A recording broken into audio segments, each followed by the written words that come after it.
Most people are waiting for their life to change so they can feel gratitude, to feel abundance, to feel whole. You know, that's the old model of cause and effect, you know. So if you're living with emptiness, you're living with lack, you're living with pain, most people have been conditioned that something out there has to take away this emptiness or feeling inside of them. But if you believe that you're creating your life and you're living by lack, well, lack isn't going to create abundance, right?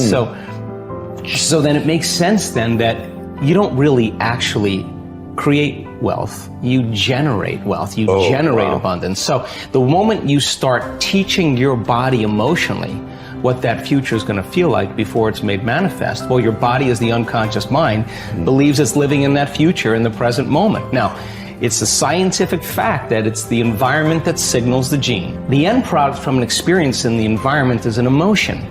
So when you begin to embrace an elevated emotion, you're beginning to signal the gene ahead of the environment. What's the importance of that? Well, genes make proteins, and proteins are responsible for the structure and the function of your body. And the expression of proteins is the expression of life. So by you creating an elevated emotion and teaching your body what that future will feel like before it's made manifest, your body's starting to live in that future reality in the present moment. Now here's the key.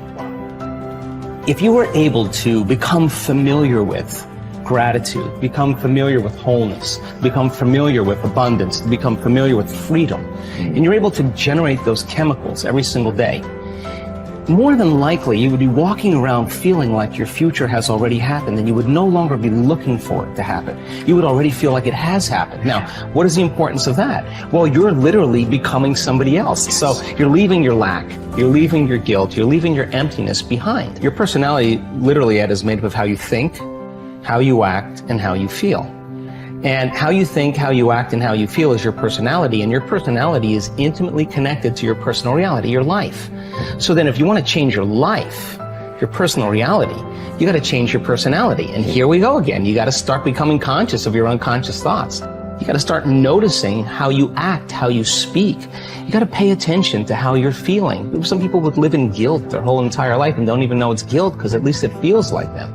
So then when you start doing that, you begin to objectify your subjective self. So then when you begin to make small changes, back to thought, a new thought should lead to a new choice. A new choice should lead to a new behavior.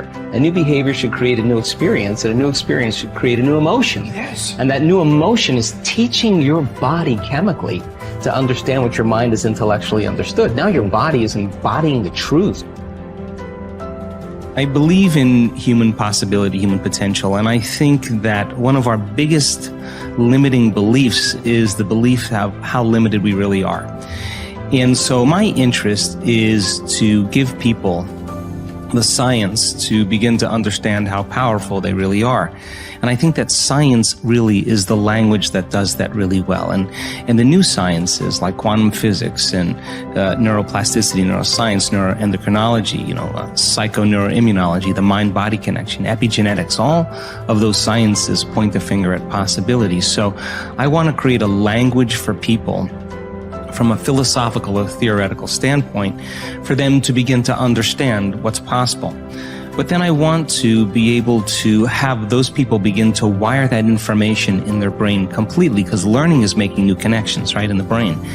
But remembering is maintaining and sustaining those connections, and it's so much easier to lose our vision than to remember it, right? So then we have to begin to hardwire the brain or install the neurological hardware in preparation for an experience. So the more people understand what they're doing and why, then the how gets easier. So I want to then set up the conditions in an environment, in a workshop where people can begin to apply or personalize what they learn so that they can have an experience. An experience then further enriches the brain. But the prize of an experience is an emotion.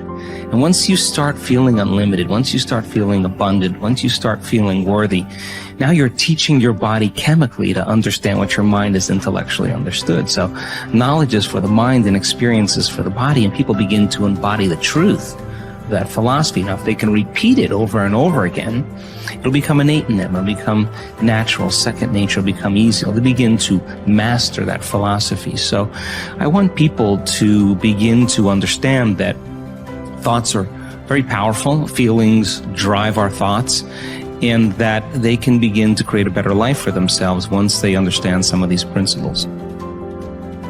Your capability is constant, but how much of it you use depends upon the identity you have for yourself. For example, if you feel certain that you are an outgoing, outrageous person, you'll tap the resources of behavior that match your identity. Whether you see yourself as a wimp or a wild man, a winner or a wallflower, will instantly shape which capabilities you access. You may have read the book Pygmalion in the classroom, which details the dramatic change in students' performance when they become convinced that they are gifted.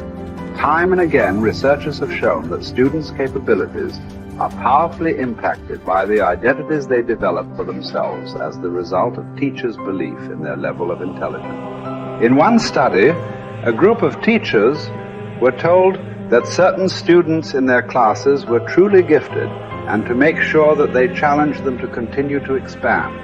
As can be expected, these children became the top achievers in their class. What makes this study significant is that these students had not actually demonstrated higher levels of intelligence. And in fact, some had previously been labeled poor students. Yet it was their sense of certainty that they were superior, which had been instilled by a teacher's false belief, that triggered their success. The impact of this principle is not limited to students. The kind of person other people perceive you to be controls their responses to you. Often this has nothing to do with your true character.